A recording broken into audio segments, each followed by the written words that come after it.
Well, hello, my lovelies. It is Janet Perez with the Painted Saguaro, and I am coming to you today with Paint Couture paints to show you how to create a really fun summertime piece. This is an old vintage bar cart that I picked up at a local garage sale. It had been previously painted, and as you can see, it was missing some of the veneer pieces. Well, they were with it, but they were literally laying on top of it. It had been previously painted. I don't know, I'm not familiar with whatever that design is on top of it. But what I did was I took the entire piece apart. It came apart really easy. It had these like wing nuts on it, and just some screws holding it together. It's on caster wheels. So I just took the entire thing apart so that I could strip it completely because I didn't want to paint over it. It was filthy. It had some, I don't even know what kind of paint this was. So I just wanted to make sure that I was starting with a clean slate. So what I do is I strip it completely, and you'll see that stage in a second. And then I give it a solid coat of our 2-in-1 primer.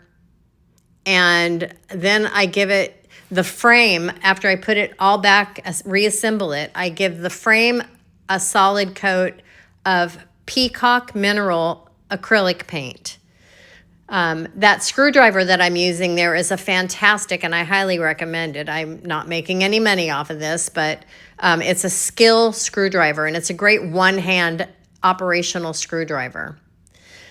So because I'm stripping in my studio and it's late at night and I didn't want to go out into my garage and use my clean strip or my easy strip or anything like that, I am using some old citrus strip that I had in my studio because it's a lower VOC. And I hate citrus strip because it doesn't work nearly as well as anything else on the market. They changed the formula several years ago, and it kind of doesn't work nearly as good as it used to. But it's what I had. I didn't want to go out in the garage and work at 11:30 at night. So I used the remnants that I had in this bucket that I've had sitting in there for probably 5 years, and wrapped it in saran wrap. And then the next day, this is me scraping the paint off. And it still didn't come off that easily, but I was able to get most of it off, and then, and you can see that saran wrap coming off. Then I was able to sand the rest of it. So once I got that all removed, all that paint and all the residual citrus strip off, I grabbed my decoupage paper, and this is Fish Fables. It's one of the new releases from Whimsykel Designs, and I absolutely love it. And as you can see, when I first showed it to you, it has 5 fishes total on the paper. I cut 2 of them away to use on the bottom portion of this cart. And what I'm doing here is I am getting a wet artist brush, and I'm just running it along where I want the edge to be torn. And you want to tear your edges so that you don't have a crisp cut straight line. You want it to be kind of a rough line because then it will blend into your piece a lot better when you decoupage it on. It provides a much better finish. And what I'm going to do here is I am going to, oh, and I forgot to mention, I primered this piece with our 2-in-1 primer, and then I painted the frame in Peacock, okay? And I spritzed the back of the paper with water just to make sure that I get all the wrinkles out of it, and also it helps stretch the paper so that when you're laying it down, it won't shrink and wrinkle as badly. So for the decoupage medium, I typically use our decoupage gel, but I happen to be out of it at this point. So what I'm using here is our Satin Extreme Guard Topcoat, and it works beautifully as a decoupage gel. I poured some into a lid that I had available so that my jar of Topcoat wouldn't dry out. And then you can see what I'm doing here is I've got some saran wrap folded up with my spreader that has the velvet edge on it, and I just get those at Amazon, and I'm using that to sort of work from the center up and out to make sure that I don't have any wrinkles, any bubbles, or any creases in my paper. And this is pretty much a foolproof way of getting your paper applied. You want to make sure when you're putting your decoupage medium down that you're applying it really evenly and not too thin, not too thick. And you want to make sure that you don't have any blank spots and you don't want to have any thick spots in it. So you want to make sure that you're going over it crosswise and top to bottom and back and forth so that it's very evenly applied. Otherwise, if you have any, blank spots, you will get your paper lifting. So it's really important that you make sure you have complete 100% coverage, but it's not too thick.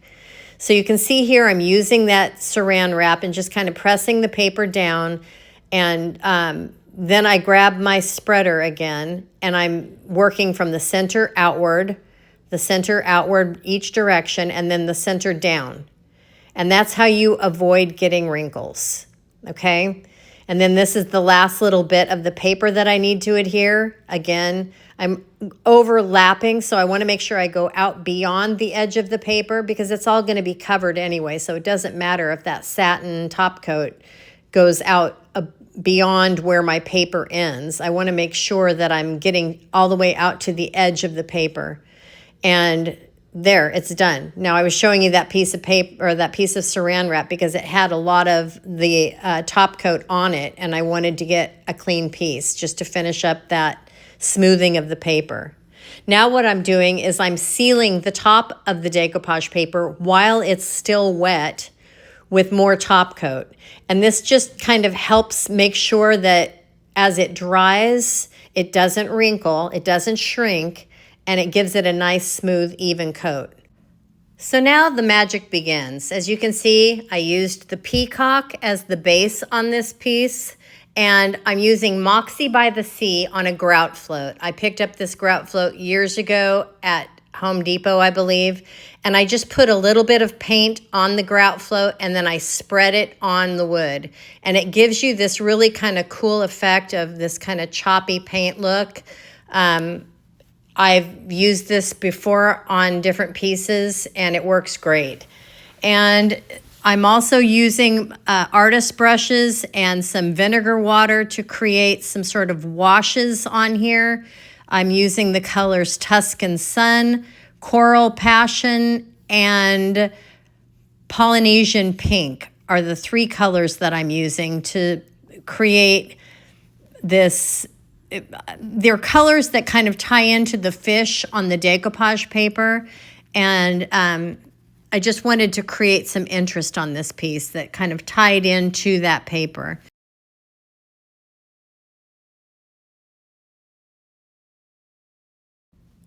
And I'm quite happy with the effect that these three colors added to this piece. It just gave it a little extra added depth and dimension and interest, and tied the entire frame with the decoupage, with the tray, with the base that you'll see me working on in a few minutes. And I'm very pleased with it. So as you can see, again, there's the Tuscan Sun, basically putting it on and nearly wiping it all off, spritzing it with some vinegar water, and so that there's just a hint of it. You just want a hint of it. It's very hardly discernible. And here we have the Polynesian Pink. Again, putting it on where I think I might want a hint of the pink, and then pretty much wiping it back. And that's it. So here we have the Midnight Blue, and I'm just going to add it in certain spots to, again, just give another layer of depth and detail. So as you can see, there's very little paint on my brush. Now we're back to the decoupage piece, and I am painting out to the edges of this tray. So I'm using Evergreen because that's the same color match as the base underneath the fish fins. And I'm painting down to the seam of where that tray handle folds up, because I'm going to paint the bottom of it, that peacock blue, and then I'm going to blend the two colors together. On the sides, I'm going to use that same Evergreen as well as Cozy Beige and Spanish Sunrise. And that's all I'm going to use in creating the blend out to the edges on this piece. So it's, you know, just a matter of matching your colors and doing what you feel looks the best. So like I said, here I'm using the Peacock on the handle portion of the tray, and then I'm blending that Evergreen into the Peacock. What I'll do once that dries is I'll go over it with a straight edge and do some of the lines like you see, almost looks like a net. I'll do that with a straight edge ruler to create those whimsical lines. And then on the edges, you'll see me do this in a second, where I paint out with the Cozy Beige and the Spanish Sunrise, which are the perfect colors to finish out the sides of this and the top of this tray. And that's really all there is to painting out. You just find your color match and you go for it. If you need to create a custom color, you can do that simply by getting yourself a little palette and mixing your colors. And I only use the colors that I have in my arsenal of Paint Couture paints. And I can always color match. So it's very simple to do. If you ever get stuck with something, feel free to give me a message and, you know, send me a DM or email or whatever you want, and or anybody on the Paint Couture team, and we'd be happy to help you brainstorm on how to match a color to a paper color or whatever. And, you know, we can also create custom colors for you. So that's something that you can do too on our All Paint Products page. You can create custom colors in our Paint Couture line. So if there's a color in another line that you love that we don't possibly have, then by all means, we can create it for you, just FYI. So here I'm using that Cozy Beige, and it's a little yellow, as you can see, but I will get that toned down with my Spanish Sunrise and blend that out, and it will look seamless. I swear to you, you won't even know that it doesn't just go all the way out to the edges, that paper. But I want to fill that blank space first, so it doesn't really matter that it doesn't blend perfectly at this point in time. And then you can't really see it in this image, but at this view, maybe you can if you're watching this on a computer, but there are some very fine green lines, especially down towards the bottom and on the top side or the left side of the paper, depending upon how you're looking at it. But the top side, where it's more green than beige, I use that Evergreen and kind of blend it with my Cozy Beige a bit more to get that blended in quite a bit.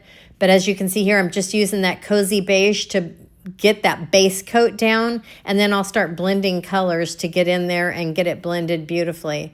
And you won't even be able to tell, I promise you, that that paper ends right where it does, and that the tray doesn't just have the paper going all the way to the edges. So just kind of hang out and watch me paint this, and you'll be surprised, I promise.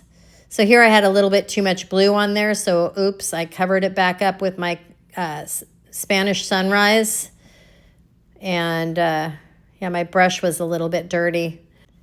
But as you can see, the Paint Couture paint has such amazing coverage. It covered that right up, so you can't even see it anymore.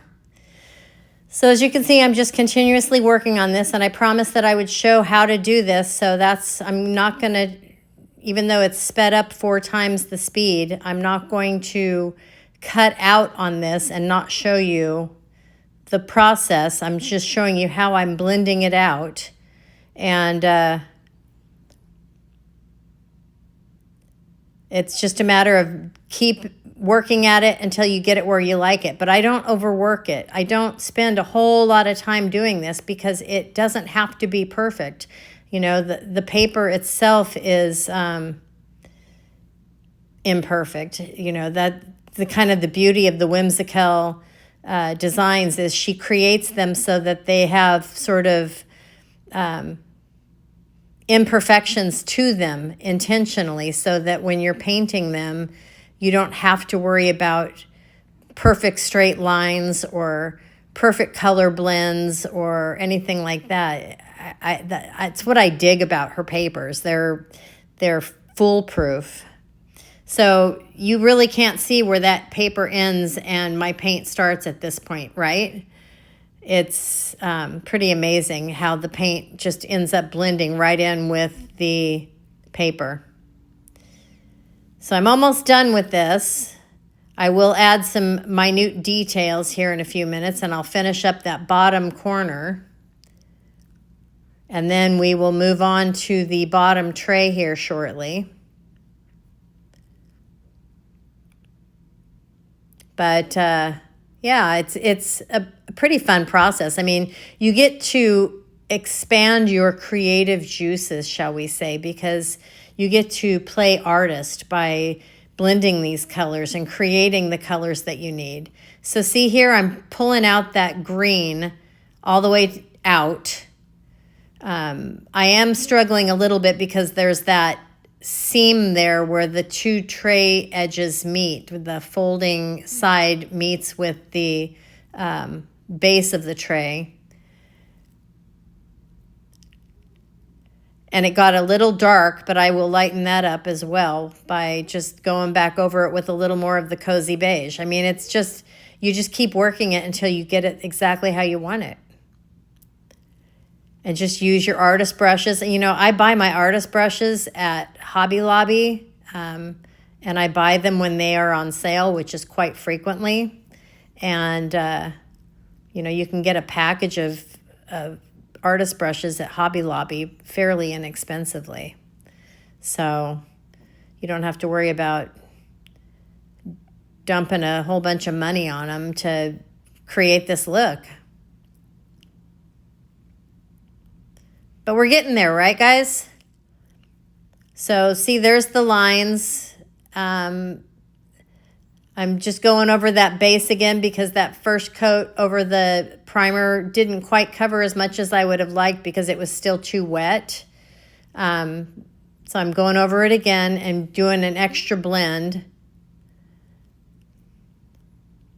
And that's pretty much it. Now I simply remove the tape from my hinges that I protected so that I didn't get primer and paint over them because I really love those brass hinges. And that's finito.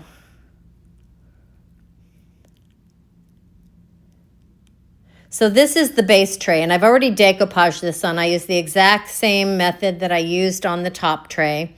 And this is our pouring resin, which is really intended for using to do paint pours with. But I love using it as a sealant for this exact purpose, for tabletops, for trays like this, and it works beautifully. So excuse the back of my head because it's very difficult to do something from the top down.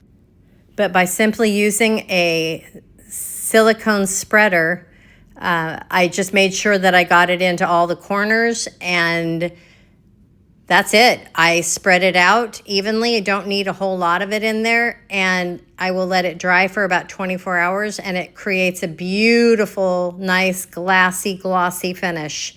So that's all I needed to do for this right here. So once the resin was dry, I put the tray back on the frame and everything looks fabulous. I can't tell you how much I appreciate you following along with me on this tea cart project. Hopefully you learned something. If you would like to leave a comment, I sure would appreciate it. Give us a thumbs up, give us a follow, and I will see you next time here on the Paint Couture page. Hope to catch you soon. Take care.